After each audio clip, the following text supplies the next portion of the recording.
परिचय। छात्रों, आज हम जैव प्रौद्योगिकी और इसके प्रक्रमों को जानेंगे। क्या कोई शब्द जैव प्रौद्योगिकी को परिभाषित कर सकता है? हाँ सर। सर, ये एक प्रौद्योगिकी है जिसका उपयोग उत्पादों को रूपांतरित करने और मानव जीवन हेतु उन्हें उपयोगी बनाने के लिए किया जाता है। बहुत अच्छे। वे प्रक्रम क्या हैं जिन्हें हम जैव प्रौद्योगिकी में शामिल करते हैं? सर, इसमें कृत्रिम डीएनए का निर्माण शामिल है। सही कहा। डीएनए का क्या अर्थ है? सर, डीऑक्सी रिबोन्यूक्लिक अम्ल। सही कहा। तो आओ इस पाठ में हम जैव प्रौद्योगिकी के सिद्धांत और प्रक्रमों के बारे में विस्तार से चर्चा करेंगे।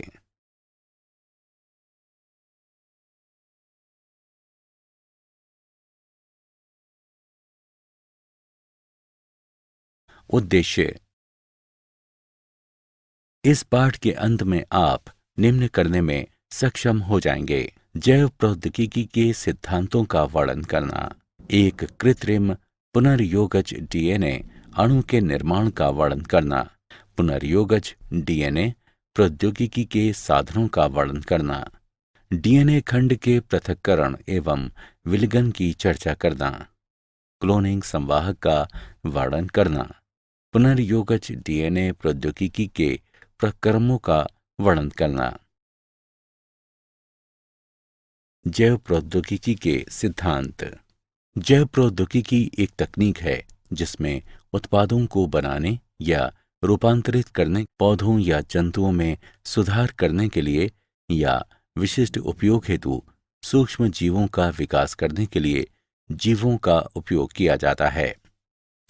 आधुनिक जैव प्रौद्योगिकी के विकास में निम्न दो तकनीकों का योगदान है: आनुवंशिक इंजीनियरिंग, आनुवंशिक पदार्थ की प्रकृति को बदलने की तकनीक, और या आनुवंशिक पदार्थ को अन्य परपोषी जीवों में प्रवेश कराकर इसके समलक्षणी में परिवर्तन करना। जैव प्रौद्योगिकी उत्पादों के निर्माण के लिए रोगाणु रहित दशाओं में केवल वांछित सूक्ष्मों या कोशिकाओं की अधिक संख्या में वृद्धि और गुणन को सुगम बनाने की तकनीक।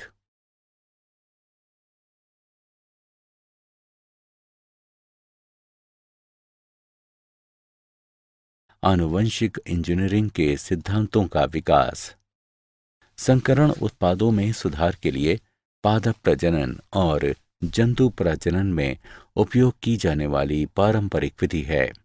इसमें प्रायः वांछित जीन के साथ साथ अवांछित जीन का समावेश भी हो जाता है। संकरण की कमियों को दूर करने के लिए आनुवंशिक इंजीनियरिंग द्वारा पुनर्योगज डीएनए विकसित किया जा सकता है। विजातीय डीएनए या कृत्रिम डीएनए से जुड़ा परपोषी डीएनए पुनर्योगज डीएनए कहलाता है।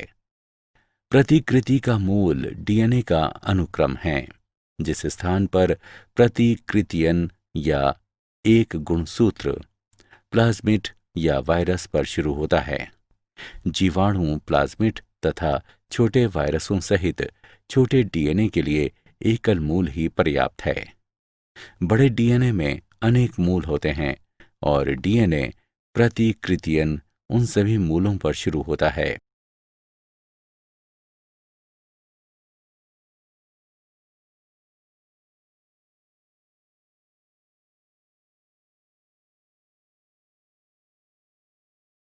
कृत्रिम पुनर्योगज डीएनए अणु का निर्माण।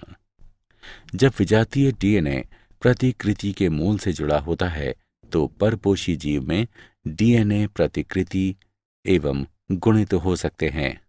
ये डीएनए क्लोनिंग कहलाता है। कृत्रिम पुनर्योगज डीएनए का निर्माण। प्लाज्मिड अतिरिक्त गुणसूत्र डीएनए हैं जो एक जीवाणु से दूसरे जीवाणु तक जीन या डीएनए स्थानांतरित कर सकते हैं। वे साल्मोनेला टाइफीमोरियम के प्लाज्मिड से प्रतिजैविक प्रतिरोधी जीन को प्रतिबंधन एंजाइम्स द्वारा काटकर अलग करते हैं। पृथक जीन डीएनए लीकेज एंजाइम द्वारा प्लाज्मिड से जुड़ा हुआ था। ये पुनर्योगित डीएनए पात्रे बनाता है जो प्रयोगशाला की दशाएं हैं। इस पुनर्योगज डीएनए को साल्मोनेला से काफी मिलते जुलते इशारिकिया कोलाई जीवाणु में स्थानांतरित किया जाता है। प्रतिजैविक प्रतिरोधी जीन ई कोलाई में प्रतिकृति बना सकते हैं और बहुप्रतियां बनती हैं। ये जीन क्लोनिंग कहलाता है। जीव के आनुवंशिक रूपांतर में निम्न चरण होते हैं: वांछित जीन युक्त डीएनए की पहचान, चिन्हित जीन का परपोषी में स्थानांतरण, स्थानांतरित डीएनए को परपोषी में सुरक्षित रखना तथा उसकी संतति में स्थानांतरित करना। पुनर्योगज डीएनए तकनीक के साधन। प्रतिबंधन एंजाइम। प्रतिबंधन एंजाइम न्यूक्लिएजेस कहलाने वाले एंजाइमों के वर्ग में आते हैं। ये एंजाइम डीएनए द्विकुंडलिनी को विशिष्ट अनुक्रम पर काट सकते हैं। ये दो प्रकार के होते हैं: एक्सोन्यूक्लिएज, एंडोन्यूक्लिएज। एक्सोन्यूक्लिएज ये एंजाइम डीएनए के सिरों से न्यूक्लियोटाइड को अलग करते हैं। एंडोन्यूक्लिएज ये डीएनए के भीतर विशिष्ट स्थलों पर काटते हैं। ये एंजाइम डीएनए में पैलिंड्रोमिक न्यूक्लियोटाइड अनुक्रम कहलाने वाले विशिष्ट अनुक्रमों की पहचान करते हैं। पैलिंड्रोमिक न्यूक्लियोटाइड अनुक्रम ये क्षार युग्म का अनुक्रम है जो पढ़ने के अभिविन्यास को समान रखने वाले दोनों लड़ियों में एक जैसा पढ़ा जाता है। निम्न अनुक्रमों को 5 प्राइम से 3 प्राइम दिशा में या 3 प्राइम से 5 प्राइम की दिशा में पढ़ने पर दोनों लड़ियों में एक जैसा पढ़ा जाता है। 5 prime GAATTC 3 prime, 3 prime CTTAAG 5 prime. प्रथम प्रतिबंधन एंडोन्यूक्लिएज हिंड 2 था।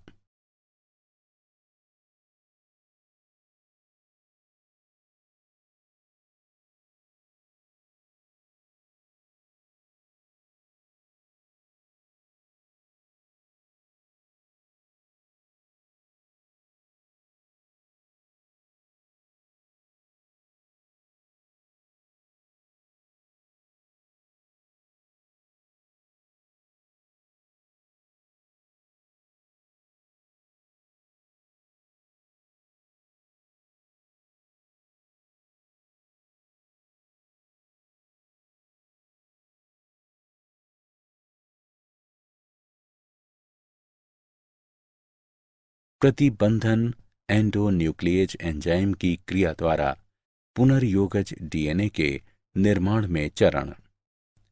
कुछ जीवाणु में प्रतिबंधन एंजाइम प्राकृतिक रूप से पाए जाते हैं और विषाणुओं के विरुद्ध रक्षा तंत्र के रूप में कार्य करते हैं।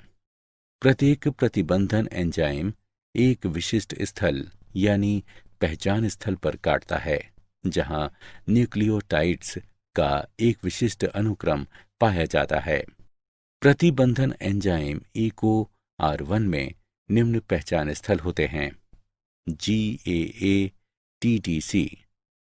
CTTAAG। इसका अर्थ है कि EcoR1 इस अनुक्रम में केवल G और A के बीच काटेगा। चरण 1 EcoR1 के लिए पहचान स्थल युक्त डीएनए का एक खंड नीचे दिया गया है। चरण 2 EcoR1 डीएनए लड़ी को पहचान स्थल पर काटता है G और A के बीच। चरण 3 डीएनए लड़ी विखंडित हो जाती है। इससे खुले न्यूक्लियोटाइड्स या चिपचिपे छोर वाले डीएनए खंड उत्पन्न होते हैं।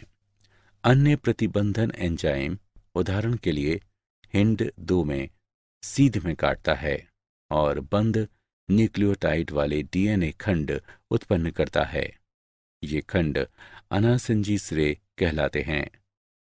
चिपचिपे सिरे और अनासंजी सिरे एक अन्य डीएनए एंजाइम लीकेज द्वारा बंधन कहलाने वाली प्रक्रिया में आपस में जोड़े जा सकते हैं। डीएनए लीकेज डीएनए की मरम्मत और प्रतिकृतियन में शामिल होते हैं। लीकेज का कार्य बंधन कहलाने वाली प्रक्रिया में डीएनए खंडों को पुनः जोड़ना है।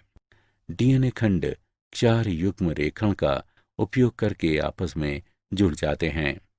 डीएनए के एक खंड के खुले न्यूक्लियोटाइड्स दूसरे डीएनए खंड के लिए 4 युग्मों द्वारा आकर्षित किए जाते हैं। खंड एंजाइम डीएनए लीकेज द्वारा जुड़े होते हैं, जो खंडों को उनकी शर्करा फॉस्फेट रीढ़ पर जोड़ते हैं। यदि डीएनए खंड अलग अलग स्रोतों से है तो पुनर्योजन डीएनए उत्पन्न होता है।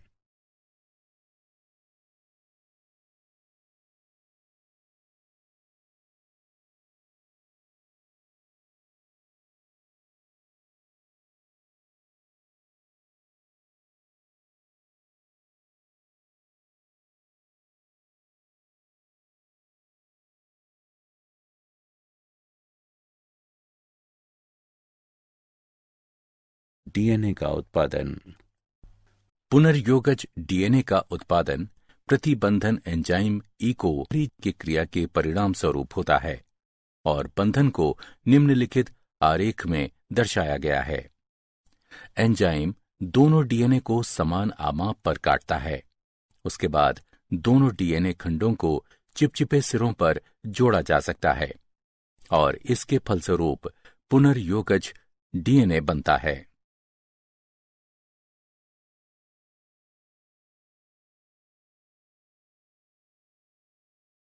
डीएनए खंड का पृथक्करण एवं विलकन। डीएनए खंडों को जेल इलेक्ट्रोफोरेसिस यानी विद्युत कण संचलन का उपयोग करके अलग किया जा सकता है। विभिन्न आकार वाले अणुओं को सरंध्री स्पंज जैसे मैट्रिक्स में अलग करने के लिए इलेक्ट्रोफोरेसिस में विद्युत धारा का उपयोग किया जाता है।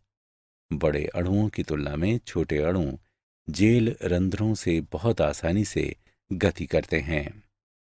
फिलचाप्र, जो सैमब्रुक और बिल सागडेन ने अत्यधिक शुद्ध समुद्री घास से बने एगारोज जेल का उपयोग करके डीएनए इलेक्ट्रोफोरेसिस तकनीक विकसित की है।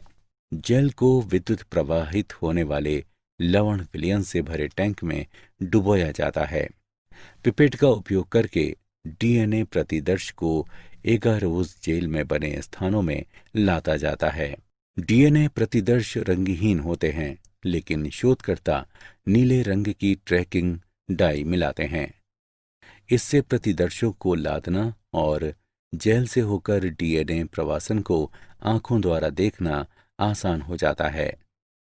डीएनए रीढ़ में स्थित फॉस्फेट समूह ऋणात्मक आवेशित ऑक्सीजन लेकर डीएनए अणु को पूरी तरह से ऋण आवेशित कर देते हैं। विद्युत धारा में ऋणात्मक आवेशित डीएनए इलेक्ट्रोफोरेसिस कक्ष के धनात्मक ध्रुव की ओर चले जाते हैं। डीएनए अणु एगारोज मैट्रिक्स के रंध्रों की रेप्टेशन, रेप्टाइल जैसे सप्र की तरह की क्रिया द्वारा जेल से होकर स्थानांतरित होते हैं। दिए गए समय में छोटे डीएनए खंड बड़े खंडों की तुलना में तेजी से गति करते हैं और अधिक दूर तक जाते हैं। इस तरह डीएनए खंड एक एगारोज जेल में आमाप अनुसार अलग अलग किए जा सकते हैं।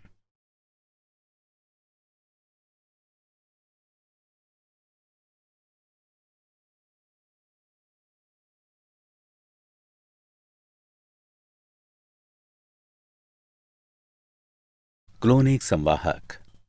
एक डीएनए अणु जो विजातीय डीएनए को एक परपोषी की कोशिका में ले जाता है, जीवाणु कोशिका के भीतर प्रतिकृति बनाता है और स्वयं की अनेक प्रतियां उत्पन्न करता है और विजातीय डीएनए क्लोनिंग संवाहक कहलाता है।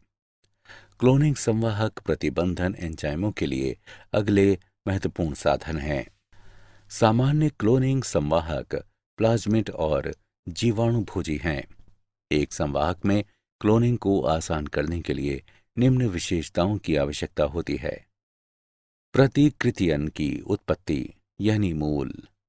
यह एक अनुक्रम है जहां से प्रतिकृतियन की शुरुआत होती है और डीएनए का कोई भी टुकड़ा जब इस अनुक्रम से जुड़ जाता है तो अगली कोशिकाओं में प्रतिकृतियन कर सकता है।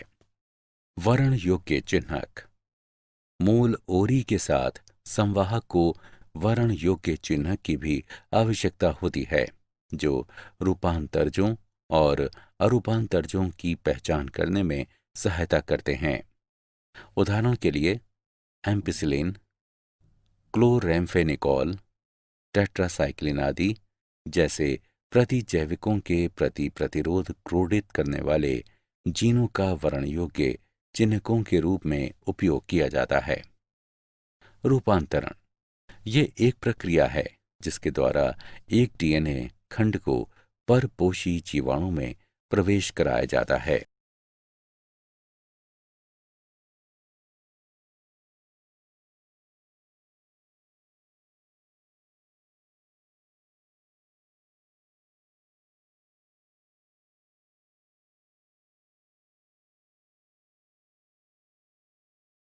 क्लोनिंग संवाहक। क्लोनिंग स्थल ये वे स्थल हैं जहां पर विजातीय डीएनए जुड़ता है। निवेशी निष्क्रियता। प्रतिजैविक प्रतिरोधी जीन का उपयोग करके पुनर्योगजों का चयन करना एक जटिल प्रक्रिया है, इसलिए एक वैकल्पिक विधि विकसित की गई है। इसमें रूपांतरजों, पुनर्योगजों और अपुनर्योगजों की पहचान क्रियाधार की उपस्थिति में रंग उत्पन्न करने की उनकी क्षमता के आधार पर की जाती है। इसमें एक पुनर्योगज डीएनए को ए ग्लैक्टोसाइजिस एंजाइम के अनुक्रम में प्रवेश कराया जाता है, जिसके फलस्वरूप एंजाइम निष्क्रिय हो जाते हैं और इसे निवेशी निष्क्रियता कहते हैं। इसलिए इस प्रकार के जीवाणु द्वारा नीला रंग नहीं प्रदान किया जाएगा, अपुनर्योगज नीला रंग प्रदान करेंगे। पौधों व जंतुओं में जीन क्लोनिंग हेतु संवाहक। जीनों को स्थानांतरित करने के लिए कुछ जीवाणु और वायरस का उपयोग किया जाता है। उदाहरण के लिए अनेक द्विबीजपत्री पौधों पर पाया जाने वाला रोगजनक एग्रोबैक्टीरियम ट्यूमीफेशियंस टी डीएनए कहलाने वाले डीएनए का खंड स्थानांतरित करता है और पौधों की कोशिकाओं को ट्यूमर अर्बुद में रूपांतरित कर देता है और अर्बुद कोशिकाएं रोगजनक के लिए जरूरी रसायनों का उत्पादन करती हैं। अब इस जीवाणु के टीआई प्लाज्मिड का उपयोग अपनी अभिरुचि के जीन को अनेक पौधों में स्थानांतरित करने के लिए किया जा सकता है। जंतुओं में पश्च विषाणु परपोषी कोशिकाओं को संबंधित कोशिकाओं में रूपांतरित करने के लिए अपने डीएनए को परपोषी कोशिका में स्थानांतरित कर सकता है। इसलिए पश्च विषाणु का एक संवाहक के रूप में उपयोग किया जाता है यदि हानिकारक डीएनए को अभिरुचि के जीन द्वारा बदला जा सकता है। सक्षम आतिथ्य यानी पुनर्योगज डीएनए के साथ रूपांतरण हेतु। डीएनए जलरागी अणु होते हैं, इसलिए इसे कोशिका झिल्ली से होकर गुजारने के लिए कोशिका को कैल्शियम जैसे द्विसंयोजन धनायन की विशिष्ट सांद्रता के साथ संसाधित किया जाता है। ऐसी कोशिकाओं को पहले पुनर्योगिज डीएनए के साथ बर्फ पर रखा जाता है, तब पुनर्योगिज डीएनए को उन कोशिकाओं में बलपूर्वक प्रवेश कराया जाता है। इसके बाद उन्हें थोड़े समय के लिए 42 डिग्री सेल्सियस पर रखा जाता है और पुनः इसे वापस बर्फ पर रखा जाता है। विजातीय डीएनए को प्रवेश कराने की अन्य विधियां सूक्ष्म अंतःक्षेपण और बायोलिस्टिक या जीन गन हैं। सूक्ष्म अंतःक्षेपण में डीएनए को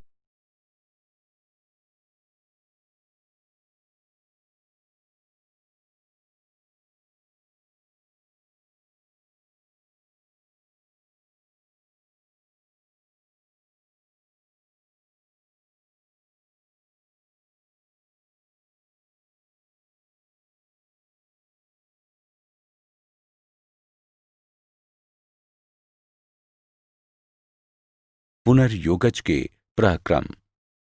पुनर्योगज डीएनए तकनीक में अनेक चरण शामिल होते हैं, जैसे आनुवंशिक पदार्थ डीएनए का पृथक्करण, डीएनए को विशिष्ट स्थलों पर काटना, पीसीआर का उपयोग करके अभिरुचि के जीन का प्रवर्धन, परपोषी कोशिका या जीव में पुनर्योगज डीएनए का निवेशन, बाहरी जीन उत्पाद प्राप्त करना, अनुप्रवाह संसाधन, आनुवंशिक पदार्थ डीएनए का पृथक्करण। प्रतिबंधन एंजाइम की क्रिया के लिए डीएनए को शुद्ध रूप में प्राप्त किया जाना चाहिए। ये लाइसोजाइम, सेलुलोज, काइटिनेज जैसे एंजाइमों से जीवाणु कोशिकाओं को संसाधित करके किया जाता है। डीएनए हिस्टोन, प्रोटीन और आरएनए के साथ गुंधे रहते हैं। आरएनए को रिबोन्यूक्लेज से उपचारित करके, जबकि प्रोटीन को प्रोटीएज से उपचारित करके अलग किया जाता है। अन्य अणुओं को उचित उपचार द्वारा अलग किया जाता है और अनंत गुत्वा द्रुत शीतित एथेनॉल मिलाने से शोधित डीएनए अवक्षेपित हो जाता है। डीएनए को विशिष्ट स्थलों पर काटना। शोधित अणुओं को इष्टतम परिस्थितियों में रखने पर प्रतिबंधन एंजाइम का उपयोग किया जाता है।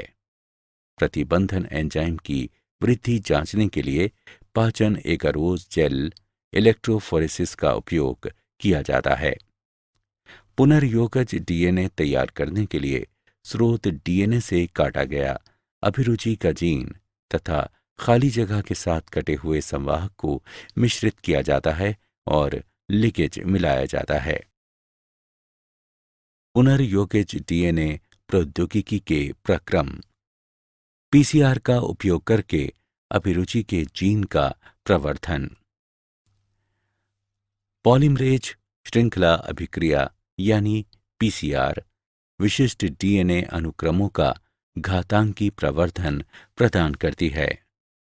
पीसीआर के लिए आवश्यक है डीएनए टेम्पलेट, कोई भी स्रोत जिसमें एक या अधिक लक्षित डीएनए अणु होते हैं प्रवर्धित किए जाते हैं। उपक्रमक समान G+C सामग्री के साथ साथ लगभग 10 से 18 न्यूक्लियोटाइड्स के रासायनिक संश्लेषित अल्प न्यूक्लियोटाइड का युग्म उपक्रमकों के रूप में कार्य करता है, जो एक दूसरे के प्रति सीधे डीएनए संश्लेषित करते हैं। एंजाइम सामान्य रूप से उपयोग किए जाने वाले दो एंजाइम हैं, टैग पॉलीमरेज और वेंट पॉलीमरेज। ये 95 डिग्री सेल्सियस पर 1 से 2 मिनट तक बचे रह सकते हैं। इस तकनीक में 3 चरण शामिल हैं। 1. विकृतीकरण, लक्षित डीएनए का गलन। द्विलड़ीय डीएनए से इसकी पूरक लड़ियों को पृथक करने के लिए उच्च तापमान यानी 15 सेकंड के लिए 95 डिग्री सेल्सियस का उपयोग करके इसे विकृत किया जाता है। डीएनए संश्लेषण के लिए प्रत्येक पृथक एक लड़ीय डीएनए टेम्पलेट के रूप में कार्य करता है। 2. उपक्रामक तापानुशीलन। विकृत डीएनए लड़ियों के लिए 2 अल्प न्यूक्लियोटाइड उपक्रमकों का तापानुशीलन अतिरिक्त उपक्रमक मिलाकर और 60 सेकंड के लिए लगभग 68 डिग्री सेल्सियस तापमान कम करके किया जा सकता है। उपक्रमक हाइड्रोजन बंध बनाते हैं जो डीएनए अनुक्रम के दोनों सिरों पर डीएनए का तापानुशीलन करता है। 3. उपक्रामकों का विस्तार, बहुलकीकरण। डीएनए पॉलीमरेज उपक्रामकों को बढ़ाने के लिए उपक्रामक की बहुलकीकरण प्रक्रिया की शुरुआत करता है, जिसके परिणाम स्वरूप लक्षित डीएनए अनुक्रम की प्रतियों का संश्लेषण होता है। उपयोग किए जाने वाले 2 एंजाइम टैग पॉलीमरेज और वेंट पॉलीमरेज हैं। पुनर्योगज डीएनए प्रौद्योगिकी के प्रक्रम। परपोषी कोशिका या जीव में पुनर्योगज डीएनए का निवेशन। यदि पुनर्योगज डीएनए को जिसमें प्रतिजैविक एम्पिसिलिन प्रतिरोधी जीन स्थित होता है, ई कोलाई कोशिकाओं में स्थानांतरित किया जाता है, तो परपोषी कोशिका एम्पिसिलिन प्रतिरोधी कोशिकाओं में रूपांतरित हो जाती हैं। इस स्थिति में एम्पिसिलिन प्रतिरोधी जीन वर्ण योग्य चिन्ह कहलाता है। बाहरी जीन उत्पाद प्राप्त करना। विजातीय डीएनए जीन अभिव्यक्ति द्वारा वांछित प्रोटीन उत्पन्न करने के लिए प्रायः गुणित हो जाता है। जब प्रोटीन कूट लेखन जीन की किसी विषमजात परपोषी में अभिव्यक्त होता है तो इसे पुनर्योगज प्रोटीन कहते हैं। अधिक मात्रा में उत्पादों को उत्पन्न करने के लिए 100 से 1000 लीटर आयतन वाले बायोरिएक्टर का उपयोग किया जाता है। बायोरिएक्टर वृद्धि परिस्थितियों यानी तापमान, पीएच, क्रियाधार, लवण, विटामिन, ऑक्सीजन का उपयोग करके वांछित उत्पाद प्राप्त करने के लिए अनुकूलतम परिस्थितियां प्रदान करता है। प्रायः विलोडन प्रकार के बायोरिएक्टर का उपयोग किया जाता है जो सामान्यतः बेलनाकार होते हैं या जिनके आधार घुमावदार होते हैं। विलोडक बायोरिएक्टर में ऑक्सीजन उपलब्धता व उसके मिश्रण का काम करते हैं। विकल्पतः हवा बुलबुले के रूप में बायोरिएक्टर में भेजी जा सकती है। एक बायोरिएक्टर में निम्न घटक होते हैं: 1 प्रक्षोभक तंत्र, ऑक्सीजन प्रदाय तंत्र, झाग नियंत्रण तंत्र, तापक्रम नियंत्रण तंत्र, पीएच नियंत्रण तंत्र और प्रतिचयन प्रद्वार।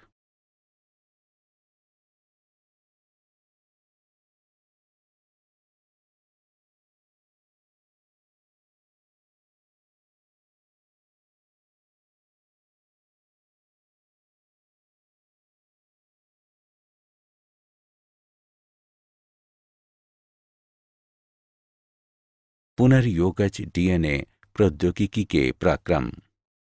अनुप्रवाह संसाधन। इसमें पृथक्करण व शोधन शामिल है। इसे सामूहिक रूप से अनुप्रवाह संसाधन कहते हैं।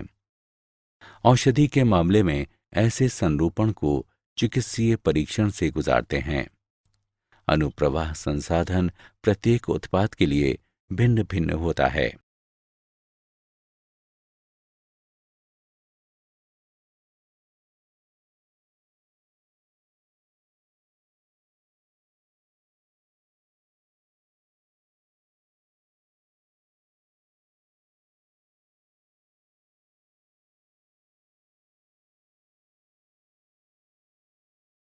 क्या आप जानते हैं आनुवंशिक रोगों से नवजात शिशुओं की मृत्यु के बारे में पहले से डॉक्टरों को ये पता कि इसके लिए कौन दोषी है चल जाता है।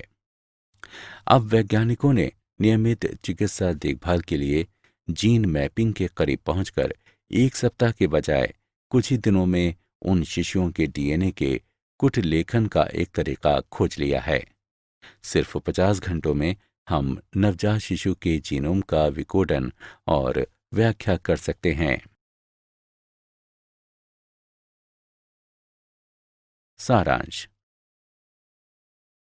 आइए हमने जो कुछ सीखा है उसे संक्षेप में दोहराएं। जैव प्रौद्योगिकी एक तकनीक है जिसमें उत्पादों को बनाने या रूपांतरित करने, पौधों या जंतुओं में सुधार करने के लिए या विशिष्ट उपयोग हेतु सूक्ष्म जीवों का विकास करने के लिए जीवों का उपयोग किया जाता है। संकरण की कमियों को दूर करने के लिए आनुवंशिक इंजीनियरिंग द्वारा पुनर्योगज डीएनए विकसित किया जा सकता है। जब विजातीय डीएनए प्रतिकृति के मूल से जुड़ा होता है तो परपोषी जीव में डीएनए प्रतिकृति व गुणित हो सकते हैं। ये डीएनए क्लोनिंग कहलाता है। प्रतिजैविक प्रतिरोधी जीन ई कोलाई में प्रतिकृति बना सकते हैं और बहुप्रतियां बनती हैं। ये जीन क्लोनिंग कहलाता है। प्रतिबंधन एंजाइम डीएनए द्विकुंडलिनी को विशिष्ट अनुक्रम पर काट सकते हैं। पुनर्योगज डीएनए प्रतिबंधन एंजाइम EcoR1 और बंधन की क्रिया द्वारा उत्पन्न किए जा सकते हैं। डीएनए खंडों को जेल इलेक्ट्रोफोरेसिस यानी विद्युत कण संचलन का उपयोग करके अलग किया जा सकता है। एक डीएनए अणु जो विजातीय डीएनए को एक परपोषी कोशिका में ले जाता है, जीवाणु कोशिका के भीतर प्रतिकृति बनाता है और स्वयं की अनेक प्रतियां उत्पन्न करता है और विजातीय डीएनए क्लोनिंग संवाहक कहलाता है। पुनर्योगज डीएनए तकनीक में अनेक चरण शामिल होते हैं।